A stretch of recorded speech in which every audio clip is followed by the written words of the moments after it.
Hello, friends. Welcome to This Day in Jack Benny. I'm John Henderson. This episode is from November 8th, 1953, a time when a young man in college would give his fraternity pin to his steady girlfriend. It does look better on your sweater. No doubt. My fraternity pin. 28-year-old Tony Curtis played a college football star in the movie All American. All right, let's go, gang. You better win this one, hotshot. We blow this game, and you don't make All-American. You know me, Gronsky. I always win them in the last minute of play. Edward R Murrow was a newsman. He could be heard on the radio and seen on television. Good evening. I'm Ed Murrow. The name of the program is Person to Person. It is live without the use of film. And tonight we invite you again to go visiting. We're going up to Boston to meet Senator John Kennedy and his bride. And then we're going down to Arlington to meet General and Mrs. William Dean. We will be ready in exactly 20 seconds. Another program that was both on radio and TV was the quiz show with a heart, Strike It Rich. Now, Harrison, let's just sort of briefly review your story. As you came in yesterday, you said that your reason for wanting to strike it rich was so that you may reunite yourself with your family. You have the 6 children. That's correct. You've sold your furniture, your furnishings. You have no place to live. That's right. You want to sort of get a little stake to start back up again. Indeed we do. You told me that your take-home pay was $42. That's right. It's pretty hard to do that, and because of an injury suffered a year ago, you're unable to get the kind of work you first had. Well, I'll tell you, Randy, I squandered some of my money. I called my wife, and believe me, she's awfully nervous right now. She is nervous? As a matter of fact, she told me that the children were watching. All of them were pretty excited to see their daddy again. I'm sure that their thoughts are right with you, just like everyone is out here right now and all over the country to see you strike it rich for that wonderful family of yours. Going back a few years, they mentioned an old radio soap opera called John's Other Wife. A woman from the store, a woman who likes John, came here tonight and made the trouble that caused the relapse.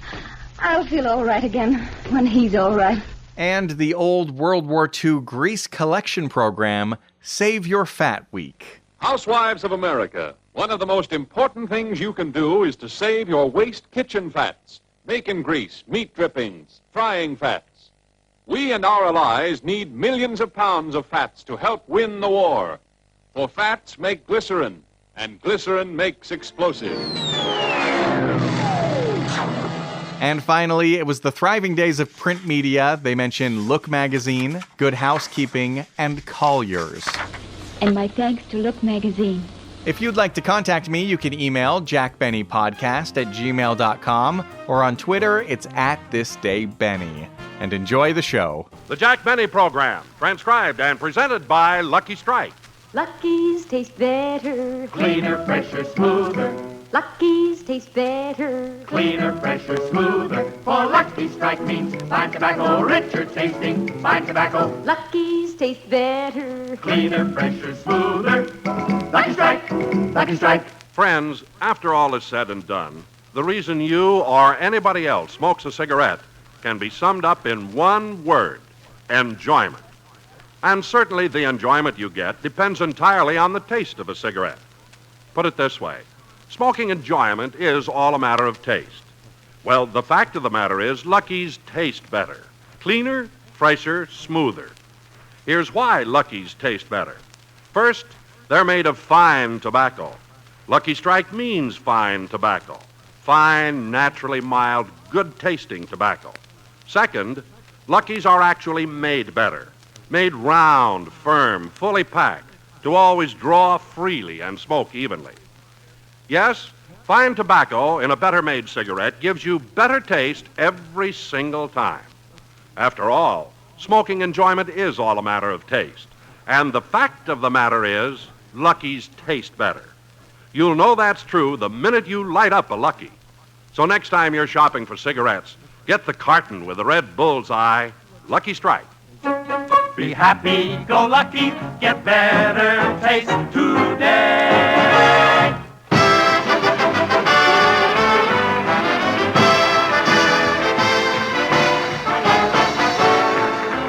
The Lucky Strike program starring Jack Benny with Mary Livingston, Rochester, Dennis Day, Bob Crosby, the Sportsman Quartet, and yours truly, Doc.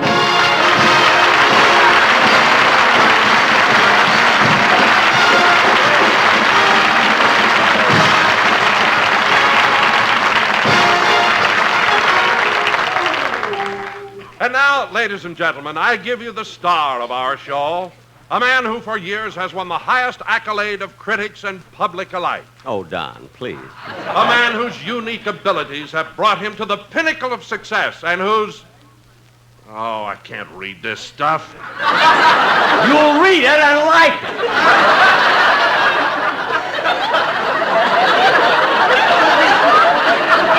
Now, go ahead. A man whose talent is exceeded only by his modesty. And here he is, Jack Benny.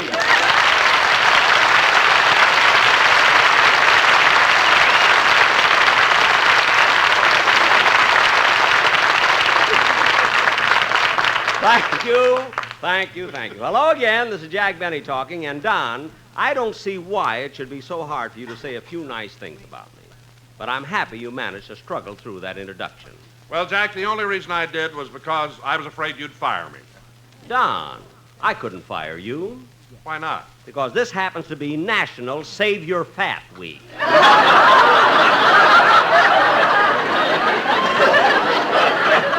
why. Oh, come on now, Jack. There hasn't been a National Save Your Fat Week since 1944. Don, Edward R Murrow can be topical. I have to be funny. Anyway, you know what today is, don't you? Yes, I do. It was exactly 20 years ago today that I agreed to go on your show. Oh, gosh. Jack, have you and Don really been together that long? We sure have, Bob. And right from the start, it was a wonderful association. No arguments, no bickering, no lawyers. That's right, Bob. He just tattooed the contract on my stomach and let it go at that.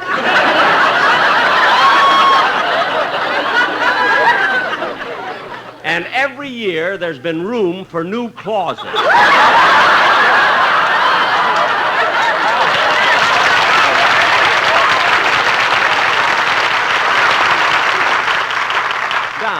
I don't...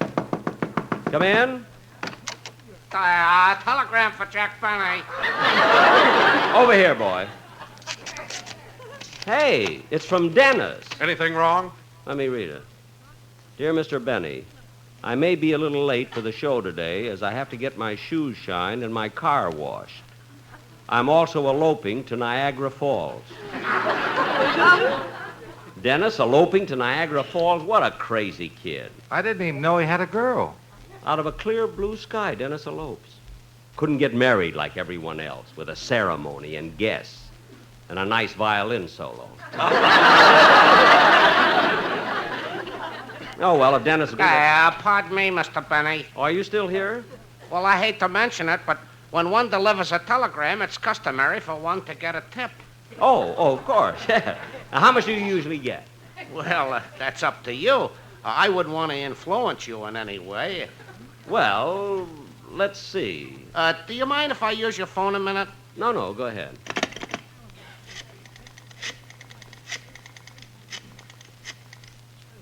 Hello, Martha. This is Hyman. Hey, how's Grandma? Oh, not any better, huh? Oh, what can we do? We can't afford medicine for the baby either.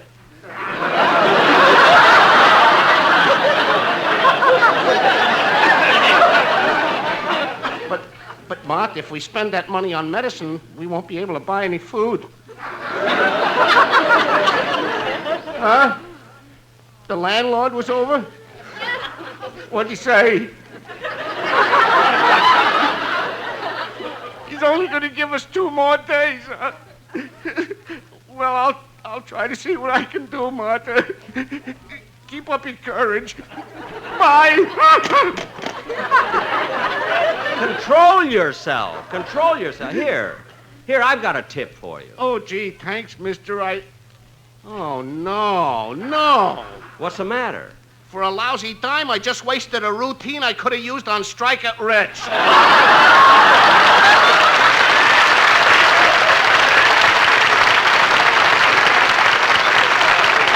Look, that's all the change I have for a tip. Anyway, I'm doing a radio program now, so why don't you wait? Oh, hello, Mr. Benny.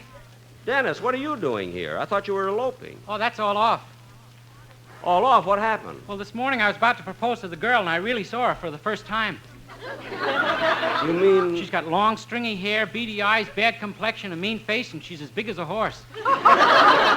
Gee, she sounds like a mess. Yeah, boy, am I glad she turned me down.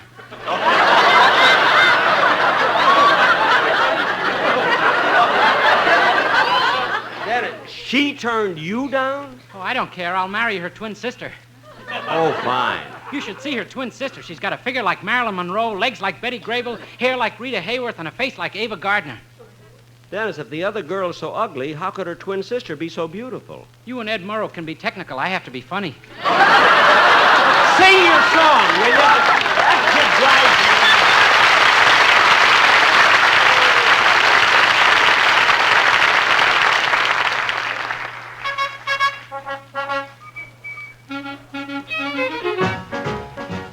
Gombari, ci vossonari, chi si suona un friscaletto, e come si suona un friscaletto tipiti tipiti ta. E gombari, ci vossonari, chi si suona un saxofona, ma come si suona un saxofona, tu saxofon. Un friscalette tipiti ta. E compari, ci vuol suonare, chi si suona un violino, ma come si suona un violino?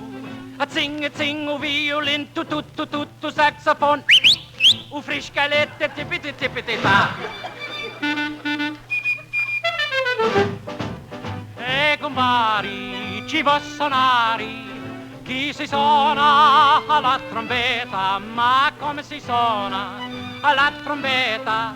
Pa la trombetta, zing un violin, tu saxofon, un friscalet e tipiti ta.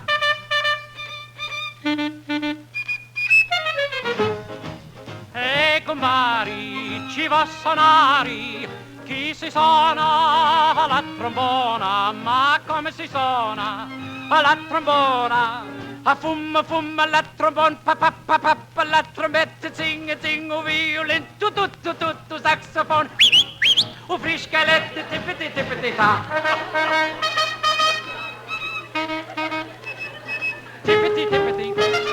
Tipiti ta.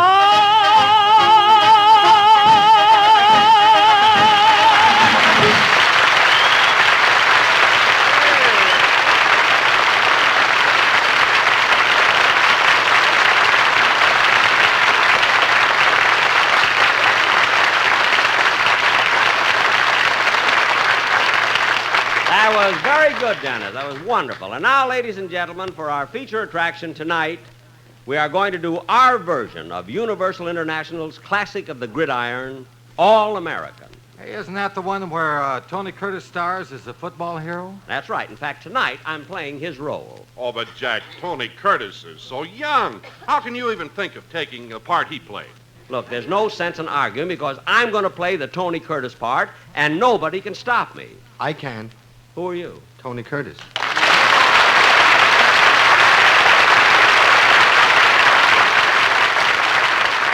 Well, Tony Curtis, this is a surprise. Well, Jack, I was at the studio when I heard about you doing this sketch tonight, so I thought I'd get down here as fast as I could.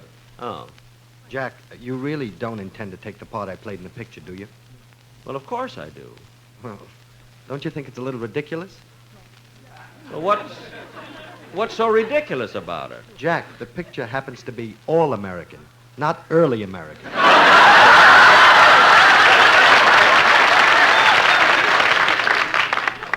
Look, Tony, I don't understand your attitude at all. It so happens that the producer of your picture, Aaron Rosenberg, is a very good friend of mine.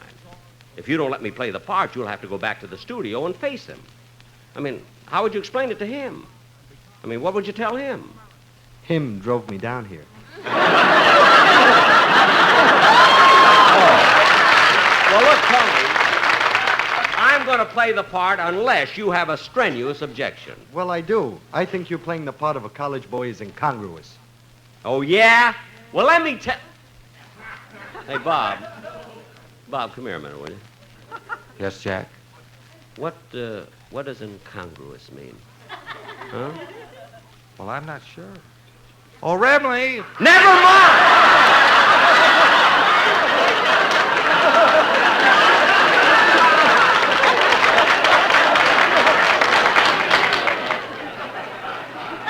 Now, Remley, a fine fellow to ask. His dictionary consists of Scotch, bourbon, black and white, Hague and Hague. Now, look, Tony. I'll tell you what incongruous means. It means inappropriate, unbecoming, not harmonious in character, inconsonant or inconsistent. Oh. Well, I still don't understand it. The meaning of incongruous? Oh, how one twin can be so beautiful and the other one so ugly. Dennis, we're not talking about that. Well, I don't understand incongruous either. Look, Dennis, explain it to him, Tony. All right, I'll make it simple, Dennis. Incongruous means something that doesn't fit. Certainly, something that doesn't fit. Now, Tony, you just sit down in the studio and watch me play your part. I'm sure you'll enjoy it. Okay. Take it down. And now, ladies and gentlemen, we bring you our version of that thrilling Universal International picture, All American. The saga of college life on the gridiron. Curtain, music.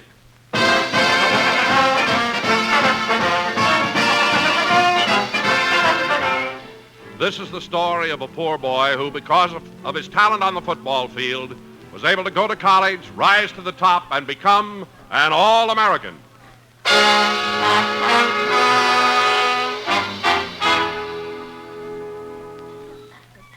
My name is Nick. Nick Bonner-Krasinska Vishalakovsky.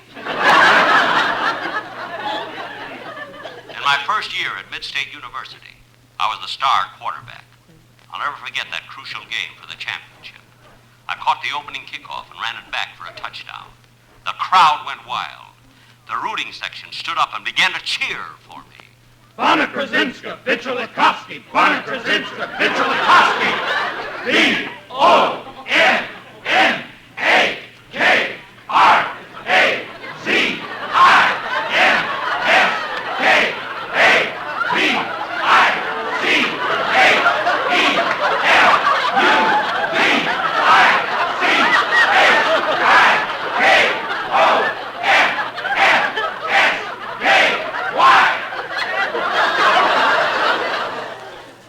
When they finished, we were in the third quarter.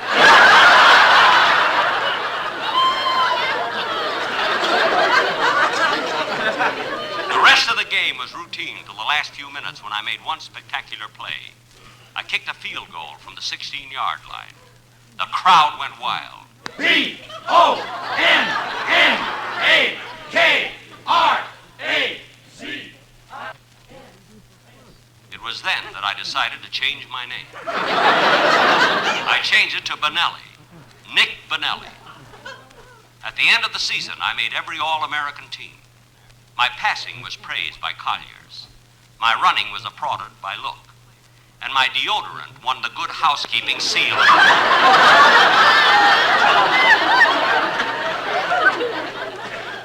But Mid-State didn't give football scholarships, so I transferred to Sheridan College. And the next fall, I found myself in the registrar's office, where the dean's secretary was filling out my entrance application. Now, let's see. Nick Bonelli. Oh, here's your card. Now, tell me, what is your height? 5'11". Your weight? 173. Color of your eyes? Oh, they're blue, aren't they? Bluer than the toes of a barefooted field goal kicker.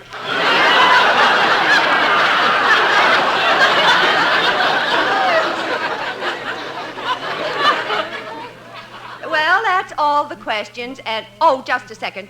You're here on a football scholarship, aren't you? Yes, ma'am. Well, in that case, you will be provided with tuition, room, and board, and you'll be given $100 a month to spend.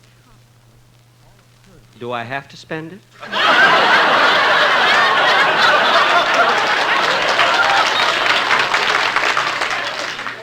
No. Thank you. Now, of course, you and all the other football players will have to earn that money. I understand. What will my job be? Well, in the dean's office, there's an 8-day clock. And I'm supposed to wind it? No, the fullback winds it. Your job is to see that he does. Under the burden of this assignment, I began my first year at Sheridan. I'll never forget the day I met our famous football coach. I remember how he walked into the dressing room and said, All right, you men, I want all the linemen to go out and practice tackling. The ends brush up on pass receiving. Halfbacks will put in 2 hours each bucking the line. The fullbacks will spend the whole day trying to kick field goals. And you're playing quarter, aren't you? Yes, sir. What shall I do? Scratch my back. This was a thrilling moment for me. At last, I had met that great coach, Itchy Day. I stood there, scratching his back. He looked at me and yelled, Do it again, harder, harder. Do it again, harder, harder.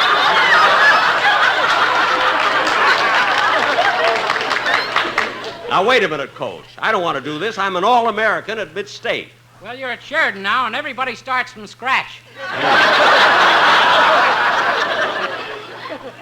And another thing, we observe strict training here. Yes, sir. That means no parties, no dancing, and no dates with girls. And you'll take all your meals at the training table. You have to be in bed by 9, up at 6, and we practice 7 days a week. But what do we do for fun here at Sheridan? On Tuesday night, you play Scrabble with naughty words.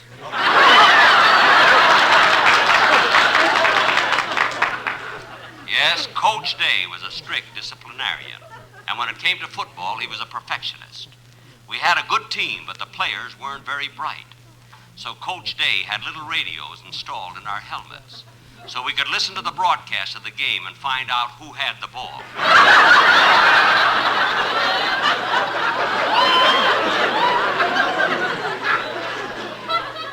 One day I tuned in the wrong station and tackled John's other wife.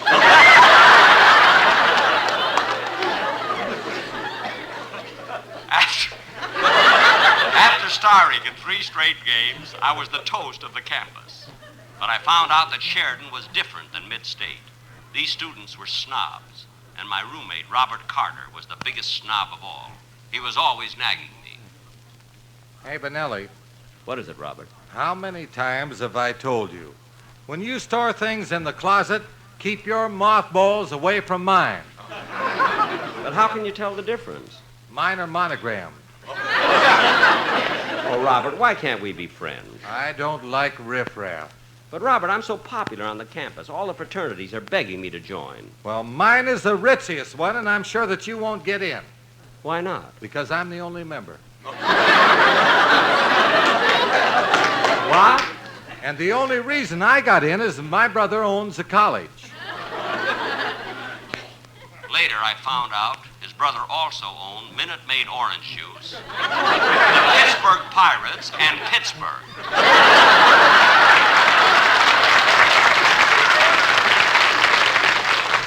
But Robert set me straight on one thing. Benelli, you don't fit in here. If you didn't play football, nobody at Sheridan would even talk to you. Oh, yeah? They'd still like me for myself. Well, what makes you think so? I'll tell you why. Because I've got a winning personality. Muscles of steel that the fellows admire and respect. And the kind of youth and good looks that make girls swoon. That door slam wasn't Robert. It was Tony Curtis leaving the studio. But I decided to find out if Robert was right. The next day, I turned in my uniform, and overnight, I became the most unpopular person on the campus. A few weeks later, at the dance before the big game, I sat for hours in a corner by myself. Nobody came within 5 feet of me. I was beginning to think good housekeeping might have been wrong. It was then that I saw her. Hello, handsome. She was beautiful, and I had a hunch she was popular, too. She was wearing 164 fraternity pins. No dress, just fraternity. She smiled and came jingling towards me. Before I knew it, we were dancing together.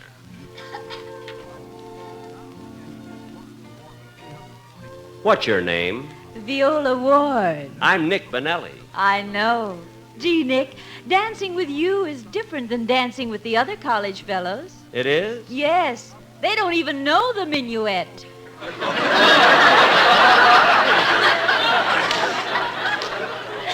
Gee, Viola, you're beautiful. Will you marry me? I might if you changed your mind and played football again. Oh, so that's it. Well, I wouldn't play football for anything. Not even if I kissed you like this? No. Like this? No. Or even like this?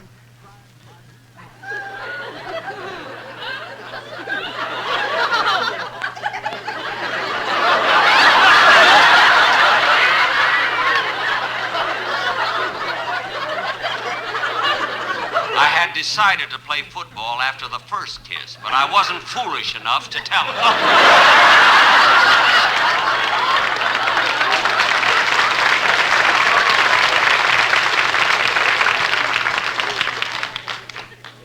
The next day, I was sitting alone in my room, and from the stadium, I could hear the cheers of the crowd and the glee club as they sang our school song. You gotta be a football hero to get along with the beautiful girls. In spite of all $1 million can do, a tackle or two will mean more to you. The fact that you are rich or handsome won't get you anything in curves. You gotta be a football hero to get along with the beautiful girls. You gotta smoke that fine tobacco to really know why a lucky is best.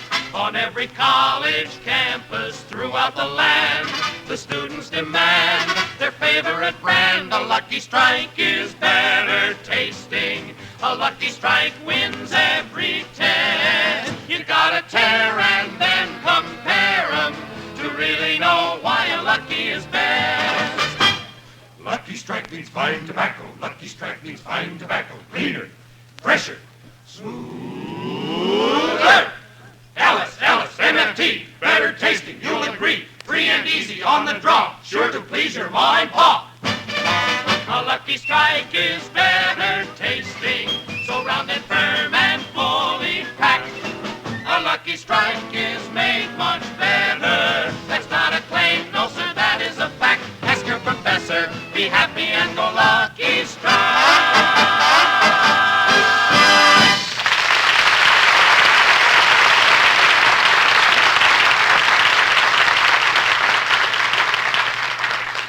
I was not made of stone, and the school spirit in that song got me. I rushed to the stadium and slipped into my good old uniform. The game was well into the fourth period. Sheridan was trailing by 1 point. And as I ran out into the field, the crowd went wild. B-O-N-N-A-K. I changed it!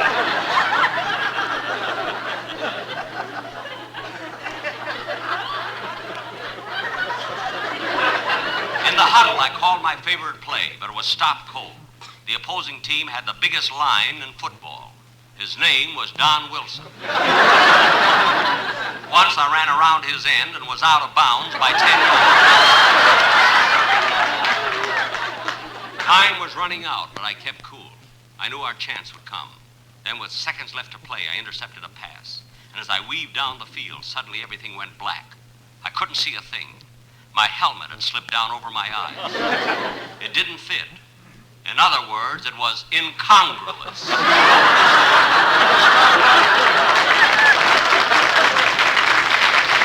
I threw off my helmet and cut to the left. I pegged to the right. I zigzagged. Suddenly, I thought of Viola, and I found myself doing the minuet on the 20-yard line.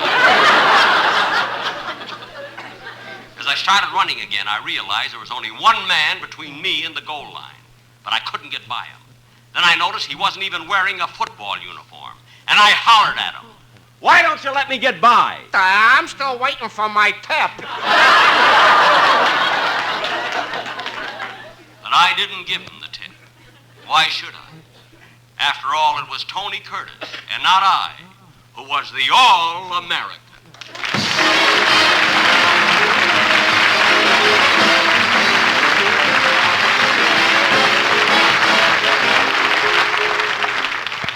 Friends, forest fires are one of our great national hazards. Today, perhaps this very minute, a forest fire is raging because somebody was careless. Somebody tossed away a lighted cigarette, forgot to put out a campfire, or was careless with matches.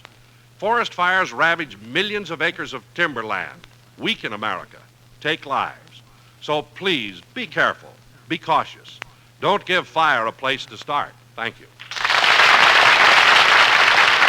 Jack will be back in just a minute, but first, here's the voice of the Pulitzer Prize-winning cartoonist, Rube Goldberg. Hi, folks. I've learned that what some people think is funny, others don't think is so hot. It's all a matter of taste. And taste applies to a lot of things, including cigarettes.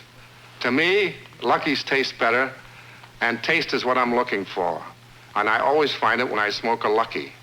Now, when I buy my Luckies, if you'll pardon this terrible pun, I buy them by the cartoon. Thanks, Rube Goldberg. Friends, smoking enjoyment is all a matter of taste. And the fact of the matter is, Lucky's taste better. Cleaner, fresher, smoother. Lucky's come by their better taste for two reasons. First, they're made of fine tobacco. The whole world knows LSMFT, Lucky Strike means fine tobacco. Then, Lucky's are actually made better to taste better. So be happy. Go Lucky. Buy a carton. Lucky's taste better. Cleaner, fresher, smoother. Lucky Strike, Lucky Strike.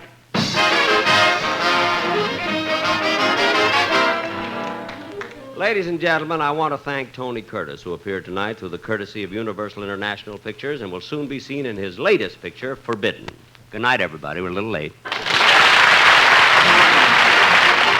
The Jack Benny program is written by Sam Perrin, Milt Josephsberg, George Balzer, John Tackerberry, Al Gordon, Al Goldman, and produced and transcribed by Hilliard Marks. Be sure to hear The American Way with Horace Height for Lucky Strike every Thursday over this same station. Consult your newspaper for the time. The Jack Benny program is brought to you by Lucky Strike, product of the American Tobacco Company, America's leading manufacturer of cigarettes. And now stay tuned for the Amos and Andy Show, which follows in just a moment. This is the CBS Radio Network.